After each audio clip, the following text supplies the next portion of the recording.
ఇంకా సింహాచలం కూడా ఎంటర్ అవ్వలే, అప్పుడే వర్షం పడిపోతుంది. నేనైతే ఫస్ట్ ఇయర్ రావడం, ఈసారి తొలిపావంచ కాకుండా వేరే వేరే లొకేషన్స్లో ఆర్టిఫిషియల్ బొమ్మలు కూడా పెట్టారు.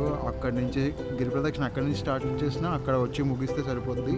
సో నా వెనకాతలు కనిపిస్తుంది సింహాచలం కొండ.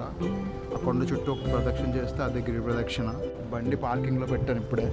నా వెనకాతల లొకేషనే సూర్యనారాయణ స్వామి టెంపుల్. అఫీషియల్గా ఎక్కడి నుంచి స్టార్ట్ అయినట్టు గిరి ప్రదక్షిణ. ఈ బయట కొబ్బరికాయ కొట్టి, కానీ స్టార్టింగ్ మాత్రం అడుగువరం దగ్గర అయినట్టు. Special thanks GVMC people. అక్కడికక్కడ డ్రమ్లు అరేంజ్ చేసి, చెత్త అంతా డ్రమ్ములు వేసి, నడిచిన వాళ్ళకి అసౌకర్యం కలిగించకుండా వెంటనే క్లీన్ చేసి వైజాగ్ని బ్యూటిఫుల్గా ఉంచడానికి హెల్ప్ చేసినందుకు జీవీఎంసీ వాళ్ళకి మాత్రం ఖచ్చితంగా థ్యాంక్స్ చెప్పుకోవాలి.